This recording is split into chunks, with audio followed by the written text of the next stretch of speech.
Hello students, आज का यह वीडियो कक्षा 8 विज्ञान के लिए है। यह वीडियो विज्ञान का अध्याय 3 यानी कोयला और पेट्रोलियम से संबंधित है। यहाँ हम इम्पॉर्टेंट एमसीक्यू पर डिस्कशन करने वाले हैं। यह वीडियो आपके लिए काफ़ी हेल्पफुल होने वाली है, इसीलिए इस वीडियो को आप लास्ट तक ज़रूर देखें। आइए शुरू करते हैं। निम्न में से कौन सा जीवाश्म ईंधन है? दिया गया है वायु, सूर्य का प्रकाश, जल या कोयला। कोयला एक जीवाश्म ईंधन का उदाहरण है। कोयले में मुख्य रूप से क्या होता है? ऑप्शन है कार्बन, ऑक्सीजन, नाइट्रोजन या हीलियम। कोयला में मुख्य रूप से कार्बन पाया जाता है। निम्न में से कौन सा एक प्राकृतिक संसाधन नहीं है? ऑप्शन दिया गया है वायु, खनिज, मृदा या प्लास्टिक। इनमें से वायु, खनिज और मृदा प्राकृतिक संसाधन है, जबकि प्लास्टिक एक मानव निर्मित पदार्थ है। निम्न में से कौन सा एक अक्षय प्राकृतिक संसाधन है? दिया गया है कोयला, पेट्रोलियम, सूर्य का प्रकाश, प्राकृतिक गैस। इनमें से कोयला, पेट्रोलियम और प्राकृतिक गैस अक्षय प्राकृतिक संसाधन नहीं है, क्योंकि ये खत्म होने वाले हैं, जबकि सूर्य का प्रकाश कभी न खत्म होने वाला प्राकृतिक संसाधन है, अर्थात यह एक अक्षय प्राकृतिक संसाधन है। निम्न में से जीवाश्म ईंधन का उदाहरण है। ऑप्शन है कोयला, पेट्रोलियम, प्राकृतिक गैस या उपर्युक्त सभी। जीवाश्म ईंधन वैसे ईंधन को कहा जाता है जिसका निर्माण मृत पेड़ पौधे या जीव जंतु के अवशेष से हुआ है। कोयला, पेट्रोलियम और प्राकृतिक गैस का निर्माण जीवाश्म से हुआ है, अर्थात ये जीवाश्म ईंधन का उदाहरण है। इसलिए सही जवाब होगा ऑप्शन डी, उपर्युक्त सभी। वैज्ञानिकों के अनुसार कोयला किस पदार्थ से बने हैं?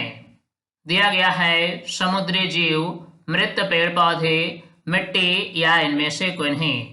वैज्ञानिकों का ऐसा मानना है कि बहुत पहले यानी आज से लाखों वर्ष पहले पृथ्वी पर घने वन थे।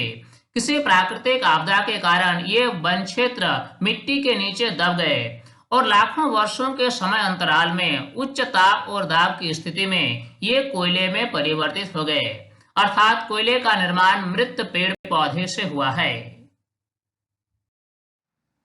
कोयले के प्रक्रम द्वारा प्राप्त किए जाने वाले पदार्थ हैं। दिया गया है कोक, कोलतार, कोयला गैस या उपर्युक्त सभी।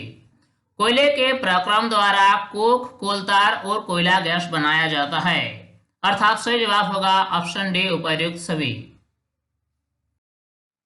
पेट्रोलियम का निर्माण किस पदार्थ से हुआ है? ऑप्शन है मृत समुद्री जीव, मृत पेड़ पौधे, कोयला या इनमें से कोई नहीं। वैज्ञानिकों का मानना है कि पेट्रोलियम का निर्माण समुद्र में रहने वाले जीवों के मृत अवशेषों से होता है। जब ये जीव मृत हुए तो समुद्र के तल में जाकर जम गए और मिट्टी और रेत की सतह से दब गए। लाखों वर्षों के बाद वायु की अनुपस्थिति, उच्च ताप और उच्च दाब से मृत जीव पेट्रोलियम तथा पेट्रोलियम गैस में परिवर्तित हो गए, अर्थात पेट्रोलियम का निर्माण मृत समुद्री जीव से हुआ है। निम्न में से कौन सा ईंधन कम प्रदूषणकारी है? ऑप्शन है पेट्रोल, डीजल, कोयला या सीएनजी। सीएनजी सबसे कम प्रदूषणकारी ईंधन है। पेट्रोलियम के संगठकों को पृथक करने के प्रक्रम है। ऑप्शन है पृथक्करण, विखंडन, परिष्करण या शुद्धिकरण। पेट्रोलियम के विभिन्न संगठकों को पृथक करने का प्रक्रम परिष्करण कहलाता है। सड़क निर्माण में उपयोगी पेट्रोलियम संगठक है।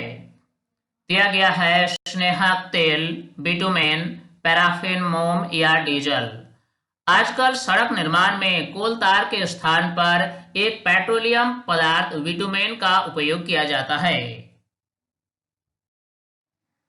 कार्बन का शुद्धतम रूप है। दिया गया है कोयला, कोलतार, कोक या बिटुमेन। सही जवाब है कोक।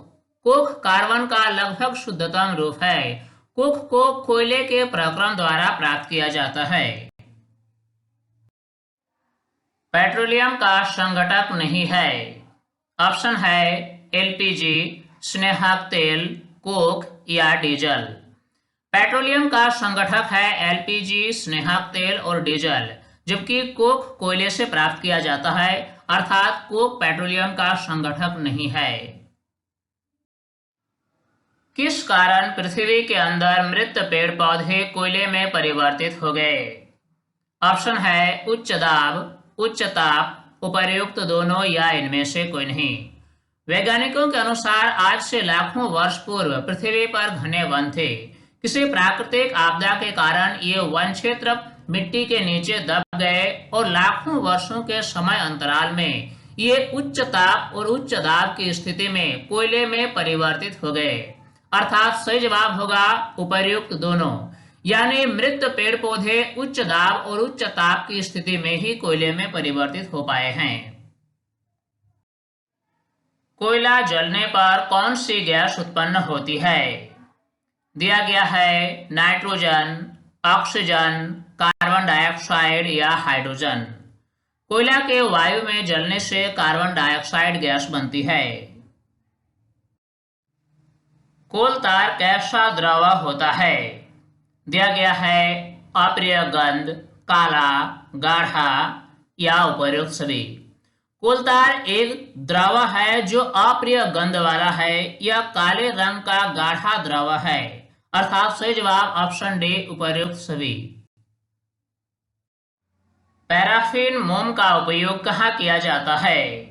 ऑप्शन है मरहम में, मोमबत्ती में, वैसलीन में या उपर्युक्त सभी में। पैराफिन मोम जैसे पेट्रोलियम पदार्थ का उपयोग उपर्युक्त सभी स्थानों में किया जाता है, यानी मरहम में, मोमबत्ती में और वैसलीन बनाने में।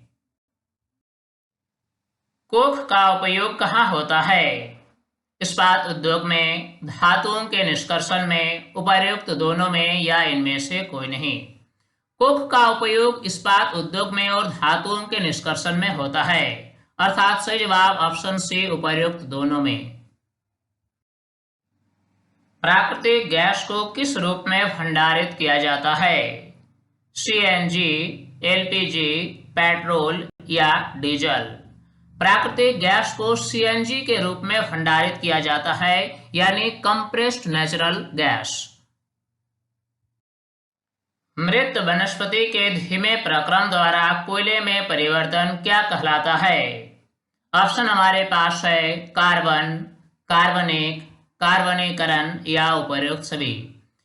मृत पेड़ पौधे का लाखों वर्षों के समय अंतराल में कोयले में परिवर्तन का प्रक्रम कार्बनीकरण कहलाता है। सबसे पहले कोयले का उपयोग किसके लिए किया गया था? ऑप्शन है रेल इंजन में भाप बनाने के लिए, कार बनाने के लिए, हवाई जहाज बनाने के लिए या पानी गर्म करने के लिए। सबसे पहले कोयले का उपयोग रेल इंजन में भाप बनाने के लिए किया गया था। तो स्टूडेंट्स, इस वीडियो के माध्यम से हमने इंपॉर्टेंट एमसीक्यू पर चर्चा किया। उम्मीद करता हूँ ये वीडियो आपके लिए काफी फायदेमंद हुई होगी और इस वीडियो से आपने काफी कुछ सीखा होगा। ये वीडियो आपको कैसा लगा आप हमें कमेंट में जरूर लेकर बताएं। साथ ही अगर अभी तक आप हमारे यूट्यूब चैनल साइंस प्लेटफॉर्म को सब्सक्राइब नहीं किया है तो सभी सब्सक्राइब कर लें ताकि हर नए वीडियोस के अपडेट्स आप तक आसानी से मिल सके। स्टूडेंट्स, तब तक के लिए बाय।